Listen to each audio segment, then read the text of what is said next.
ज्यादा पापी कौन। भोगवती नाम की एक नगरी थी। उसमें राजा रूपसेन राज करता था। उसके पास चिंतामणि नाम का एक तोता था। एक दिन राजा ने उससे पूछा, हमारा ब्याह किसके साथ होगा। तोते ने कहा, मगध देश के राजा की बेटी चंद्रावती के साथ होगा।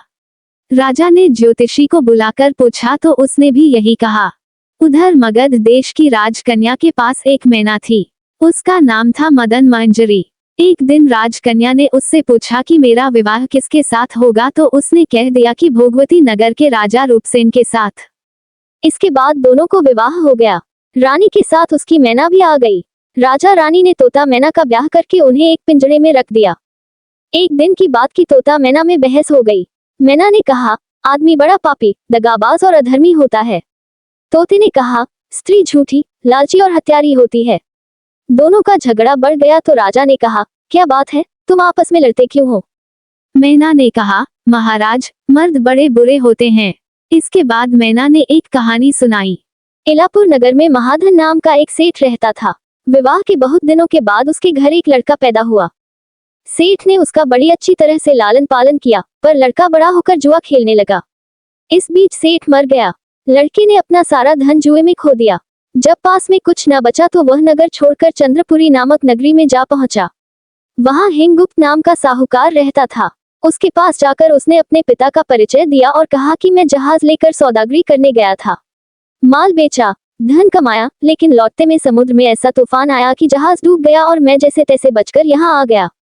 उस सेठ के एक लड़की थी रत्नावती।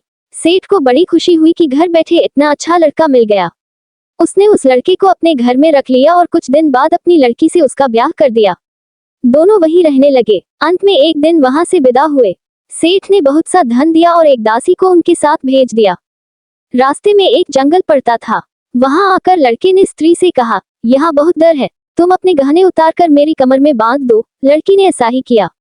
इसके बाद लड़के ने कहारों को धन देकर डोले को वापस करा दिया और दासी को मारकर कुएं में डाल दिया। फिर स्त्री को भी कुएं में पटक कर आगे बढ़ गया। स्त्री रोने लगी। एक मुसाफिर उधर जा रहा था। जंगल में रोने की आवाज सुनकर वह वहां आया, उसे कुएं से निकालकर उसके घर पहुंचा दिया। स्त्री ने घर जाकर माँ बाप से कह दिया कि रास्ते में चोरों ने हमारे गहने छीन लिए और दासी को मारकर मुझे कुएं में धकेलकर भाग गए। बाप ने उसे ढाढ़स बंधाया और कहा कि तू चिंता मत कर, तेरा स्वामी जीवित होगा और किसी दिन आ जाएगा। उधर वह लड़का जेवर लेकर शहर पहुंचा।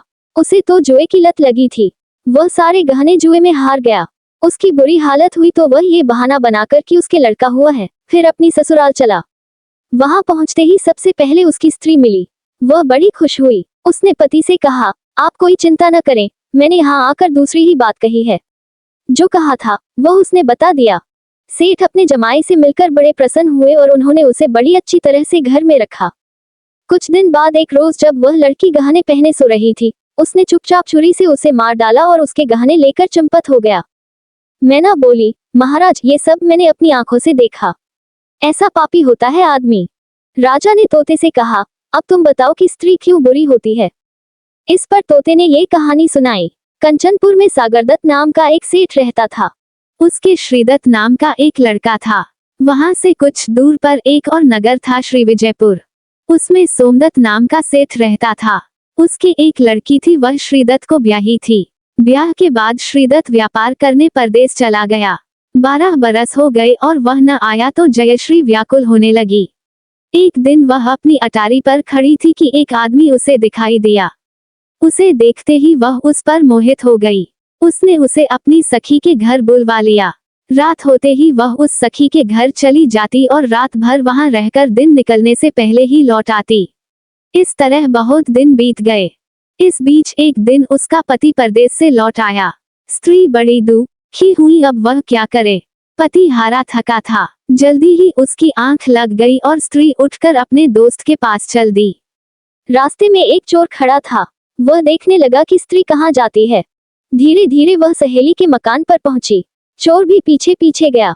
संयोग से उस आदमी को सांप ने काट लिया था और वह मरा पड़ा था। स्त्री ने समझा सो रहा है। वहीं आंगन में पीपल का एक पेड़ था जिस पर एक पिशाच बैठा ये लीला देख रहा था। उसने उस आदमी के शरीर में प्रवेश करके उस स्त्री की नाक काट ली और फिर उस आदमी की देह से निकलकर पेड़ पर जा बैठा। स्त्री रोती हुई अपनी सहेली के पास गई। सहेली ने कहा कि तुम अपने पति के पास जाओ और वहां बैठकर रोने लगो। कोई पूछे तो कह देना कि पति ने नाक काट ली है। उसने ऐसा ही किया। उसका रोना सुनकर लोग इकट्ठे हो गए। आदमी जाग उठा। उसे सारा हाल मालूम हुआ तो वह बड़ा दुखी हुआ। लड़की के बाप ने कोतवाल को खबर दे दी। कोतवाल उन सबको राजा के पास ले गया। लड़की की हालत देखकर राजा को बड़ा गुस्सा आया। उसने कहा, इस आदमी को सूली पर लटका दो। वह चोर वहां खड़ा था। जब उसने देखा कि एक बेकसूर आदमी को सूली पर लटकाया जा रहा है तो उसने राजा के सामने जाकर सब हाल सच सच बता दिया। बोला, अगर मेरी बात का विश्वास न हो तो जाकर देख लीजिए, उस आदमी के मुंह में स्त्री की नाक है। राजा ने दिखवाया तो बात सच निकली। इतना कहकर तोता बोला, हे राजा, स्त्रियां ऐसी होती हैं। राजा ने उस स्त्री का सिर मुंडवाकर गधे पर चढ़ाकर नगर में घुमवाया और शहर से बाहर छुड़वा दिया। ये कहानी सुनाकर बेताल बोला, राजा बताओ कि दोनों में ज्यादा पापी कौन है। राजा ने कहा, स्त्री। बेताल ने पूछा, कैसे। राजा ने कहा, मर्द कैसा ही दुष्ट हो, उसे धर्म का थोड़ा बहुत विचार रहता ही है, स्त्री को नहीं रहता, इसलिए वह अधिक पापिन है। राजा के इतना कहते ही बेताल फिर पेड़ पर जा लटका। राजा लौटकर गया और उसे पकड़कर लाया। रास्ते में बेताल ने 5वीं कहानी सुनाई।